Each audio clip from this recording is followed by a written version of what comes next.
Aujourd'hui, nous abordons l'affaire la plus controversée et mystérieuse de l'histoire de la Nouvelle-Zélande.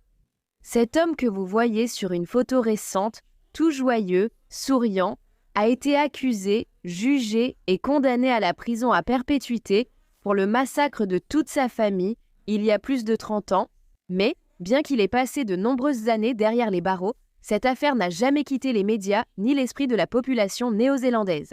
Autant à cause de la violence du crime en lui-même, puisque les meurtres n'arrivent pratiquement jamais en Nouvelle-Zélande, mais surtout parce que cette affaire a divisé et divise encore aujourd'hui les opinions sur qui était réellement le coupable. À tel point qu'une cour britannique a même dû intervenir dans la décision de la justice néo-zélandaise. Pour ceux qui l'ignorent, j'ai passé 10 ans en Nouvelle-Zélande et je me rappelle que l'an dernier, lors du 30e anniversaire du massacre, tout le monde en parlait.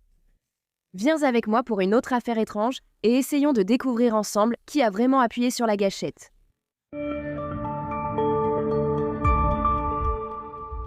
Salut tout le monde, je suis Sue, bienvenue sur la chaîne. Si comme moi vous aimez les histoires bizarres, les histoires de crimes réels, les théories du complot, les curiosités, toutes ces choses étranges, n'oublie pas de t'abonner à la chaîne, active la cloche de notification pour ne rien rater. Et aime, commente, partage, parce que tout ça nous aide beaucoup ici sur la chaîne. D'accord ? Et c'est parti pour la vidéo. Allons-y. Aujourd'hui, je vous emmène dans un lieu très spécial pour moi, qui m'a accueilli et que j'ai appelé chez moi pendant plus de 10 ans. Je parle de la Nouvelle-Zélande, l'un des plus beaux pays du monde, que je recommande vivement si un jour vous prévoyez de partir en vacances. Allez en Nouvelle-Zélande. Découvrons mieux les personnages principaux d'aujourd'hui. La famille Bain était jugée dysfonctionnelle.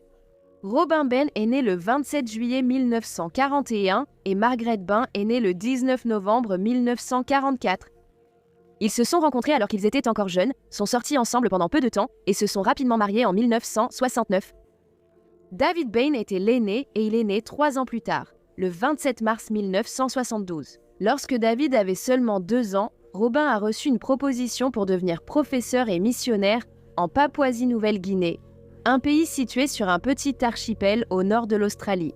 Ainsi, lui, sa femme et leur fils de 2 ans ont tout quitté et ont déménagé là-bas. Pendant qu'ils étaient là, la famille Bain s'est agrandie et ils ont eu 3 autres enfants. David avait maintenant 2 sœurs, Arua et Lagnette, âgées de 3 et 4 ans. Arua et Lagnette étaient respectivement 3 et 4 ans plus jeunes. Respectivement, Mince.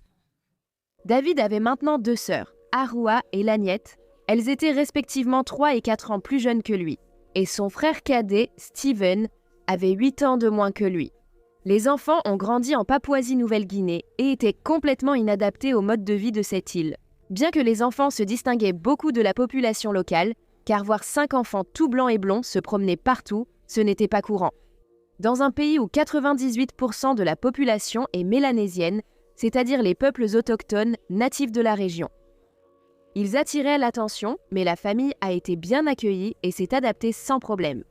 Ceux qui connaissaient les Bains disaient que la dynamique chez eux était un peu chaotique, les enfants grandissaient libres, insouciants et sans contrainte, il n'y avait pas beaucoup de règles, et il était courant de voir les enfants jouer nus ou porter des vêtements sales du jardin. Bien que la famille soit très religieuse, après tout Robin était venu là pour travailler comme missionnaire chrétien. Margaret, en côtoyant les autochtones, a commencé à s'intéresser à leur religion. La religion locale était davantage axée sur la canalisation des esprits, les rituels tribaux, ce genre de choses. Elle a commencé à croire que la famille devait être protégée des influences sataniques, surtout son mari Robin, qu'elle pensait être le plus possédé de tous les membres de la famille. Regarde, la relation du couple devenait de plus en plus compliquée.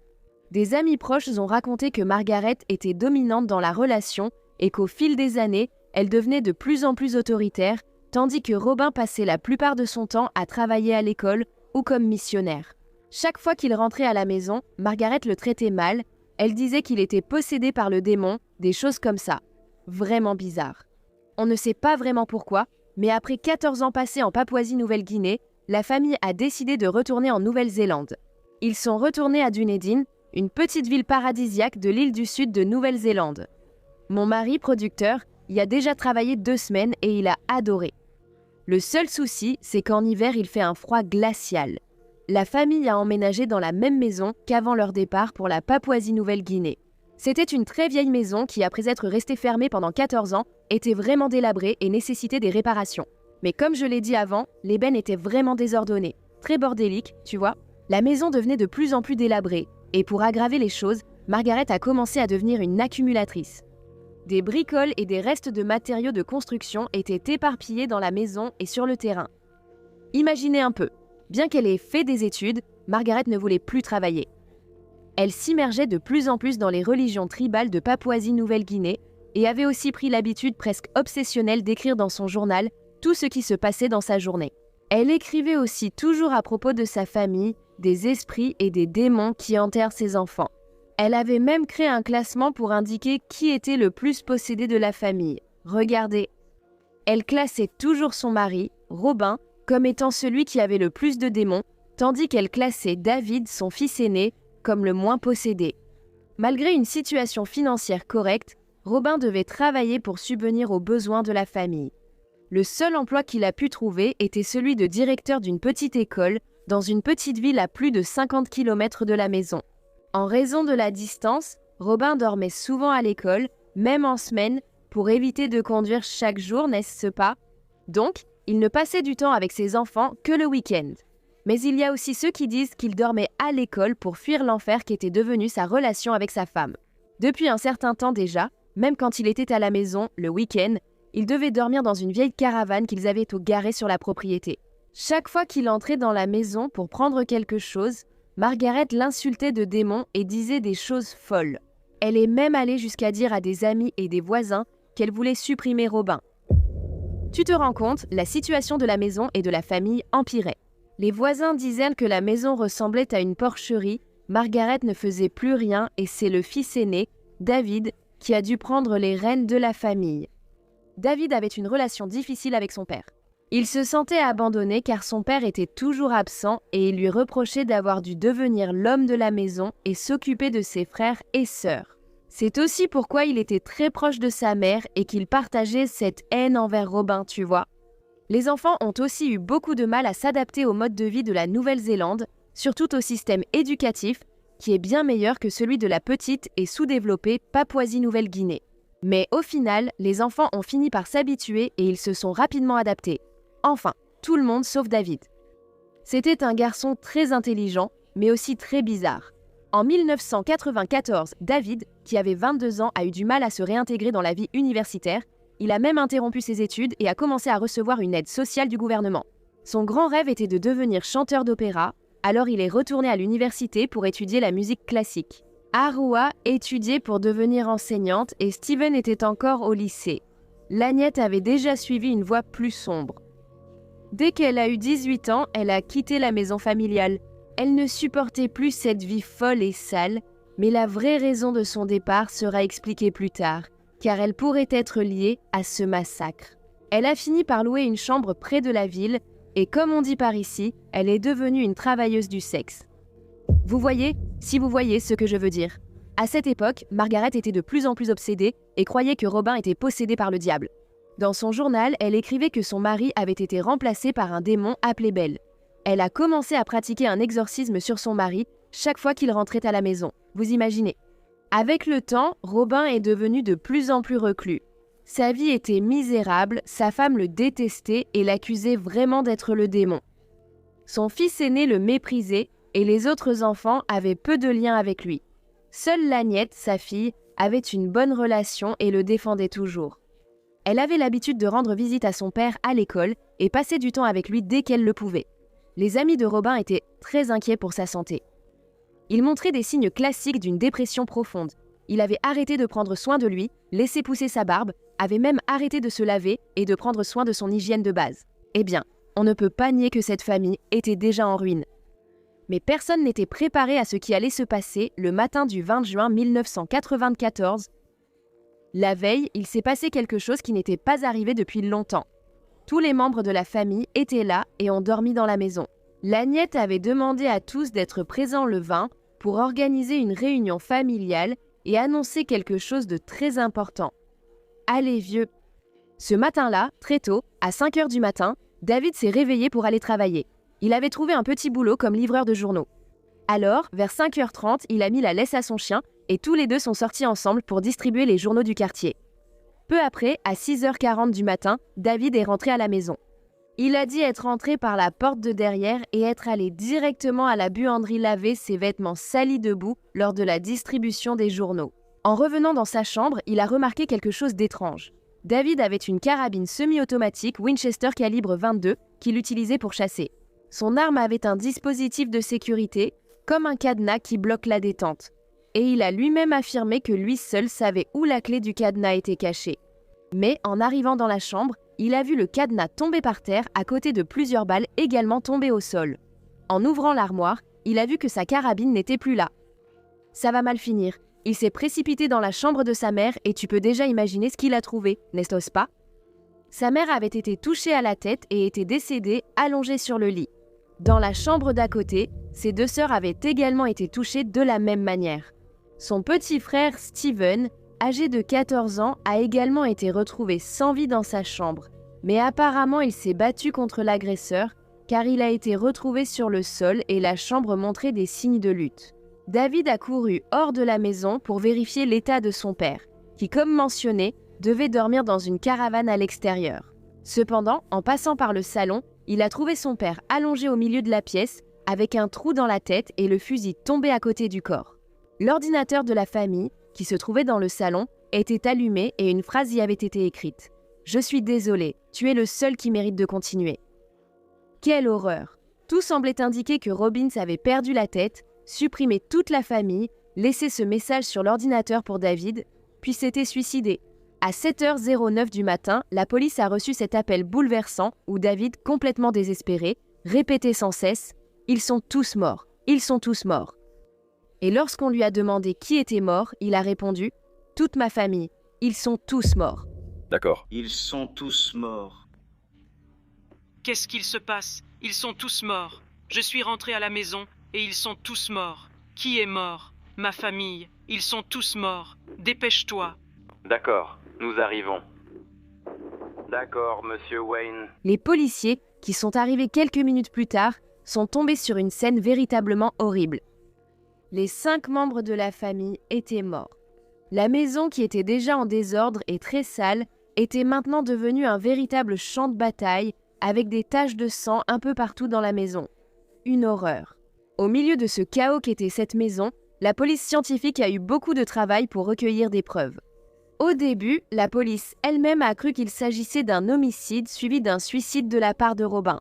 Après tout, l'arme tombée à côté de son corps menait vraiment à cette conclusion, n'est-ce pas? C'était la chose la plus logique à penser. Mais ce n'était que le début d'une enquête qui allait diviser tout un pays. Tu vas voir. L'attention des enquêteurs s'est tournée vers le seul survivant de ce terrible massacre, David. Plusieurs faits ont amené la police à commencer à le soupçonner. Pourquoi Robin aurait-il épargné uniquement David, laissé ce message sur l'ordinateur disant qu'il méritait seul de survivre? Puisque parmi les 4 enfants, David était celui qui avait des problèmes avec Robin. C'était la pire relation. Ils se disputaient constamment violemment et David reprochait toujours à son père tous les problèmes de la famille. Mais il y a aussi eu d'autres choses qui ont fait réfléchir les enquêteurs. Il y a anguille sous roche. David a dit qu'il était rentré à la maison après avoir distribué les journaux, précisément à 6h42. Il a dit avoir vérifié l'horloge avant d'entrer dans la maison. Cependant, une expertise réalisée sur l'ordinateur a indiqué qu'il avait été allumé à 6h44, soit 2 minutes après son arrivée à la maison. Il avait le temps d'entrer dans la maison et d'allumer directement l'ordinateur. En plus, si c'était vraiment Robin qui avait écrit ce message, David serait tombé sur lui dans le salon à temps pour le voir se suicider. Ça commence à mal tourner pour David, non? Calme-toi, ça va empirer. À cause de la longueur du fusil, qui avait encore le silencieux au bout, et de l'angle sous lequel la balle est entrée dans la tête de Robin, un expert a démontré qu'il était pratiquement impossible que ce soit lui-même qui ait appuyé sur la gâchette. Son bras n'aurait pas pu atteindre. Et en plus, la direction dans laquelle le sang de Sam a éclaboussé après le tir dans la tête était opposée à celle dans laquelle le corps a été retrouvé, ce qui indique que sa tête a probablement été déplacée après le tir pour fabriquer une scène de crime. Tu vois, une autre chose très suspecte, c'est qu'il n'a appelé les urgences qu'à 7h09 du matin, Et selon ses propres dires, il est entré dans la maison à 6h42. Pourquoi a-t-il attendu 27 minutes pour appeler la police? Je comprends qu'il ait pris 10 minutes à découvrir les corps, mais près d'une demi-heure, c'est suspect, non? Quand on lui a demandé pourquoi il avait mis autant de temps, David a dit qu'il était sous le choc, qu'il était un peu catatonique et sans réaction. C'est pour ça qu'il a mis autant de temps à sortir de cette transe et à appeler la police. C'est. David n'a pas non plus réussi à expliquer des blessures récentes sur son front, ses genoux et ses mains, ce qui pourrait indiquer qu'il s'est récemment battu. Tu te rappelles que Steven, le petit frère, s'est battu avec le meurtrier? C'est ça. En plus, l'arme utilisée dans le crime appartenait à David et il a lui-même dit que lui seul savait où se trouvait la clé du cadenas de sécurité. L'expertise sur la scène du crime a encore compliqué la situation pour David. C'est parce que les empreintes digitales de Robin n'ont pas été retrouvées sur la perceuse. Des traces de pas faites par une chaussette ensanglantée ont également été retrouvées, et les chaussettes que Robin portait n'étaient pas tachées de sang. Un gant complètement ensanglanté a été retrouvé près du corps. Il aurait pu utiliser ces gants pour ne pas laisser d'empreintes digitales. Il y a juste deux problèmes. Comment Robin a-t-il enlevé le gant et l'a-t-il laissé tomber à côté de lui après s'être tiré une balle dans la tête? Et deuxièmement, le gant appartenait à David. Ah, et aucun résidu de poudre n'a non plus été retrouvé sur les mains de Robin. Avec autant de preuves, même si elles sont circonstancielles, David a fini par être arrêté 4 jours plus tard et accusé du meurtre de sa propre famille. La police l'a inculpé, mais lui a permis d'attendre son procès en liberté. Et c'est là qu'une autre chose suspecte s'est produite. Seulement 17 jours après le crime, David a demandé aux pompiers de la ville d'incendier et de détruire la maison avec tout ce qu'il y avait à l'intérieur. La justification était que des vandales venaient à la maison pour taguer et essayer de tout détruire, comme cela arrive souvent dans ce genre de cas. La population se révolte et va là-bas pour détruire la propriété de ceux qui commettent des crimes aussi horribles. Alors, il a demandé à procéder lui-même, avec l'aide des pompiers, à un incendie contrôlé pour détruire la maison. Selon David, il était trop traumatisé et ne voulait même plus jamais voir la maison. C'est un peu étrange, non? Et maintenant, tenez-vous bien, les pompiers ont accepté et ont mis le feu à la maison, détruisant tout, y compris toute preuve que la police aurait pu laisser derrière elle. Il serait désormais impossible de revoir ou chercher quoi que ce soit. Craignant que quelqu'un ne mette le feu par colère, les proches ont demandé aux pompiers de faire le travail correctement. En quelques minutes, l'ancienne maison en bois a brûlé. Je suis à plus de 100 mètres du feu, mais je peux encore sentir la chaleur intense des flammes. La maison a été consumée par de hautes flammes pendant plus d'1 heure. Le feu pouvait être vu dans la majeure partie de la ville. Elle a brûlé 17 jours après qu'Arawa, Lani Ete et Stephen Cullen Bain ont été tués, ainsi que leurs parents Robin et Margaret. La légalité de l'incendie a été remise en question par un expert en droit. Mais un administrateur a déclaré à Trace National News que le seul membre survivant de la famille Bain et l'homme accusé des 5 meurtres, David Cullen Bain, avait accepté la démolition de la maison. Avec la maison complètement brûlée, les enquêteurs ont dû travailler uniquement avec les preuves qu'ils possédaient déjà. Comment David a-t-il obtenu la permission de détruire une scène de crime aussi rapidement? Ou même pourquoi? Cela reste un mystère. Dites-moi dans les commentaires ce que vous en pensez. En mai 1995, presque un an après le massacre, le procès de David a enfin commencé. Et voici la chronologie du crime que les procureurs ont présenté au jury. À 5 h du matin, le 20 juin 1994, il s'est réveillé au son de son réveil. Il s'est levé, changé de vêtements, mis ses gants, pris son fusil et des munitions dans la garde-robe, désactivé la sécurité de bain, puis Paulo a été arrêté. Seul Cullen savait où il était. Il est d'abord allé dans la chambre de sa mère et lui a tiré dessus pendant son sommeil, puis a fait de même avec ses 2 sœurs dans la chambre voisine. En entrant dans la chambre de son petit frère, il est tombé sur son frère qui était réveillé. En voyant David avec l'arme à la main, ils en sont venus aux mains, car les empreintes digitales de Steven ont été retrouvées sur le canon de l'arme, ce qui indique qu'il a dû saisir le canon pour essayer de la détourner. Cette bagarre expliquerait également les blessures récentes de David. On a aussi retrouvé, tombé sur le sol de la chambre de Steven, un verre de lunettes avec la même ordonnance que celle de David. Une monture de lunettes à laquelle il manquait un verre a également été retrouvée dans la maison. Ces lunettes appartenaient apparemment à David et il aurait perdu le verre lors de la bagarre avec son frère. David a ramassé les lunettes, mais il n'a probablement pas réussi à retrouver le verre à cause du désordre qui régnait dans la chambre. Selon les procureurs, les vêtements de David ont été tachés de sang après les crimes, alors il a enlevé ses vêtements et les a mis dans la machine à laver. Cela expliquerait les taches de sang retrouvées dans la buanderie. Ensuite, David a mis la machine en marche, a pris une douche et s'est changé à nouveau. À 5h45 du matin, David est sorti pour faire sa tournée de distribution de journaux, comme si de rien n'était. En rentrant à 6h42, il a allumé l'ordinateur à 6h44, a tapé ce fameux message, puis a attendu que son père entre dans la maison.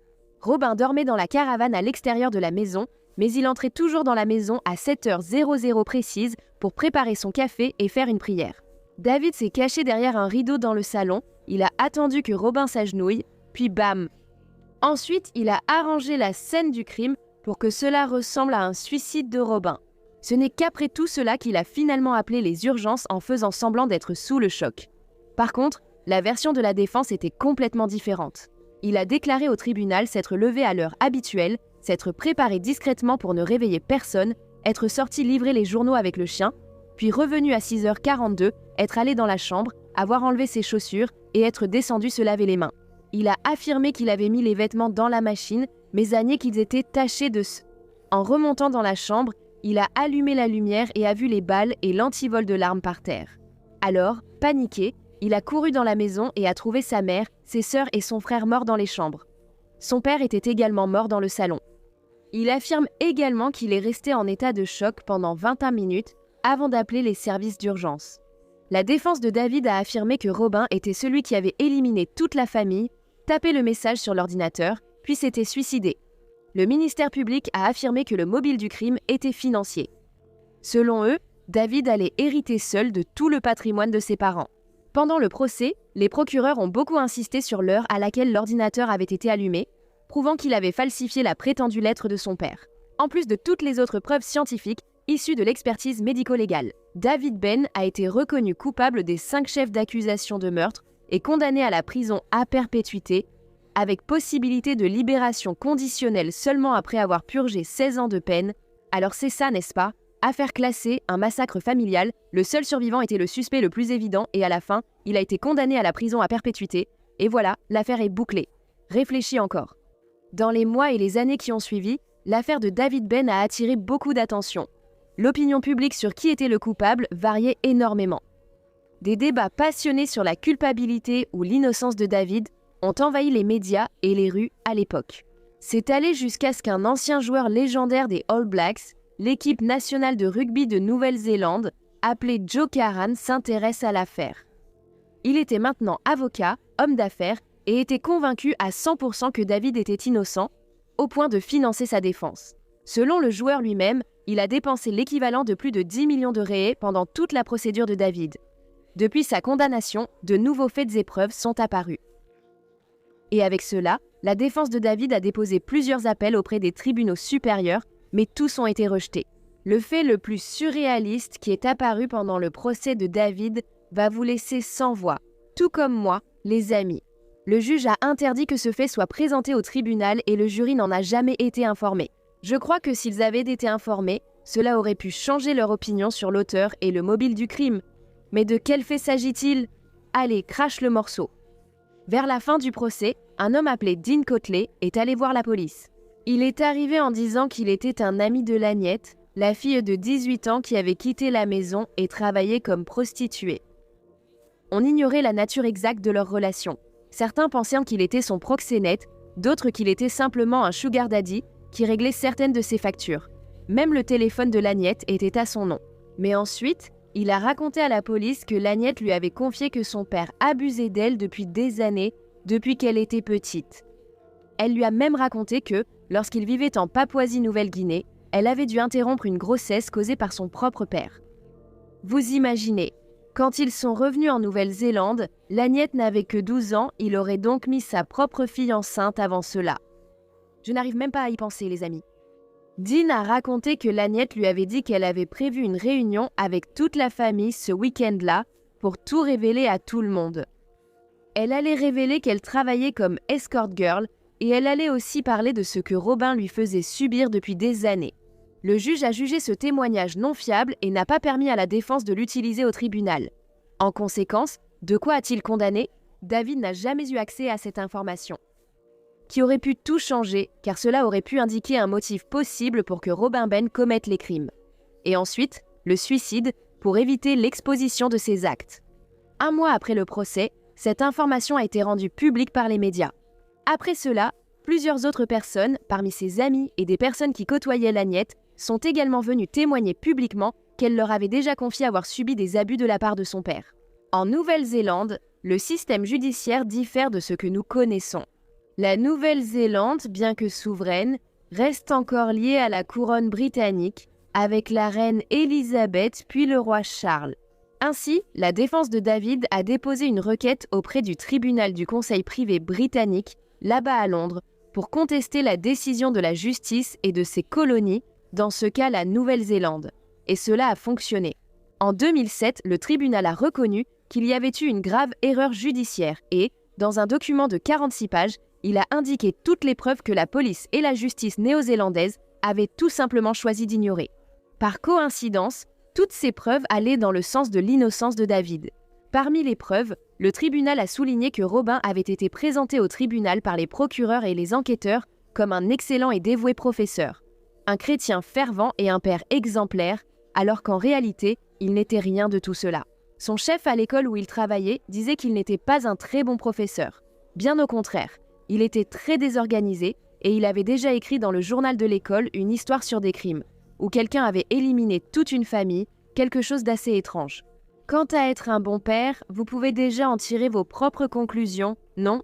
Une psychologue judiciaire a donné son pronostic après avoir analysé toute l'histoire de Robin, depuis sa situation familiale jusqu'au supposé mauvais traitement qu'il subissait. Son épouse et l'isolement de devoir dormir hors de la maison, parce qu'il était accusé par Margaret d'être devenu le diable. Il a dit que Robin souffrait probablement d'une dépression sévère, ce qui aurait pu le pousser à commettre le massacre de Sim. Un autre fait également souligné par le tribunal britannique, mais qui avait été ignoré par le tribunal néo-zélandais, concernait les empreintes de pas ensanglantées retrouvées dans la maison. Les enquêteurs ont supposé que les empreintes appartenaient à David, point final. Cependant, la défense a réussi à prouver que les empreintes étaient au moins 3 cm plus petites que la taille du pied de David et correspondaient exactement à la taille du pied de Robin. Ainsi, il était possible que Robin ait tué toute la famille, soit allé à la buanderie, ait mis tous les vêtements à laver et se soit changé avant de se suicider. Cela expliquerait les traces de sang dans la buanderie et le fait qu'aucune trace n'ait été trouvée sur les vêtements portés par Robin. En ce qui concerne le message sur l'ordinateur, les enquêteurs ont beaucoup insisté sur l'heure supposée à laquelle il a été allumé, à 6h44 du matin, mais des enquêteurs privés ont analysé l'ordinateur et ont constaté qu'il était pratiquement impossible de vérifier l'heure réelle à laquelle il avait été allumé et que les enquêteurs avaient forcé les choses pour arriver à cette conclusion. Ainsi, le tribunal britannique a également conclu que cela n'aurait pas pu être utilisé comme preuve pour condamner David. Un autre fait souligné concernait le verre de lunettes retrouvé dans la chambre de Steven. Les procureurs l'ont présenté au jury. Comme se tivessem certeza de que Ce verre appartenait à David et qu'il l'avait perdu là pendant la bagarre avec son frère. Cependant, ils n'ont pas dit au jury que le verre, tombé dans un coin loin du corps, était déjà couvert de poussière, signe qu'elle s'y trouvait depuis longtemps. De plus, la prescription des lunettes de David était la même que celle de sa mère et tous les deux portèrent des lunettes avec des montures presque identiques. Cela prouve une grave erreur judiciaire et une possible tentative d'influencer le jury en faveur de l'accusation. Le tribunal britannique a également découvert que pendant le procès, le ministère public avait présenté au jury des preuves selon lesquelles des empreintes digitales tachées de sang avaient été trouvées sur le fusil, indiquant qu'il en était le tireur. Cependant, les procureurs n'ont pas dit au jury que les examens médico-légaux n'avaient même pas prouvé que le sang était humain. La défense affirme qu'il était plus qu'évident que, puisque le fusil appartenait à David, ses empreintes digitales s'y trouveraient, et que le sang provenait du moment où il avait utilisé l'arme pour chasser quelques semaines avant le crime. Ce sont là les principales incohérences que le tribunal anglais a relevées lorsqu'il a renvoyé l'affaire en Nouvelle-Zélande et ordonné que David soit rejugé. Cette fois-ci, en incluant toutes les preuves qui ont mis en doute l'auteur du crime. Ainsi, David a été libéré après 13 ans passés derrière les barreaux pour attendre un nouveau procès en liberté. 2 ans plus tard, en 2009, son nouveau procès a commencé. Le ministère public a maintenu la même stratégie en accusant David, mais cette fois, il devait aussi prouver que Robin n'était pas le coupable. La défense s'est fortement appuyée sur les nouvelles preuves. Et ils ont même fait venir une experte en armes à feu qui a démontré en direct que, même s'il est difficile de tirer seul avec le fusil, à cause de la distance de la gâchette, que si Robin s'étirait un peu et tournait l'épaule, il pouvait effectivement se suicider.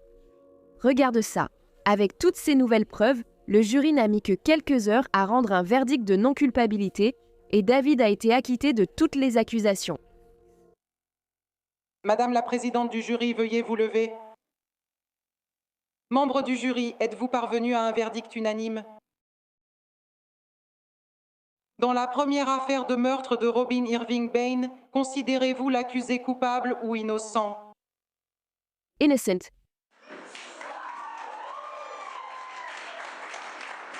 Tout le monde est d'accord, Margaret?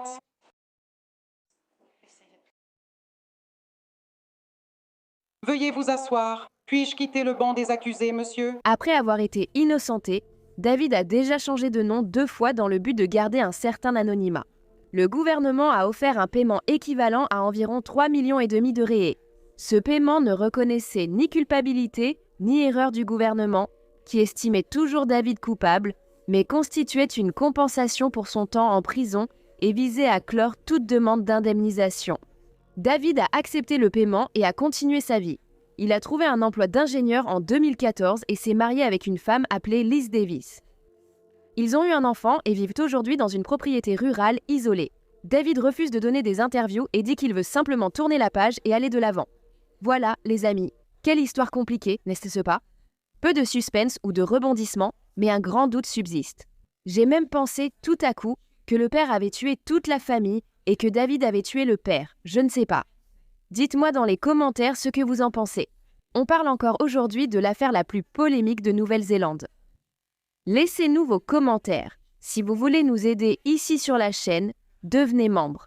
Et pour ceux qui ont remarqué, mes chapeaux sont arrivés. Si vous ne le savez pas, je viens de déménager en Australie et j'avais perdu tous mes chapeaux, mais tout est déjà arrivé ici. Je suis prête pour une nouvelle vidéo. Ça va? Restez connectés pour la prochaine vidéo. Salut!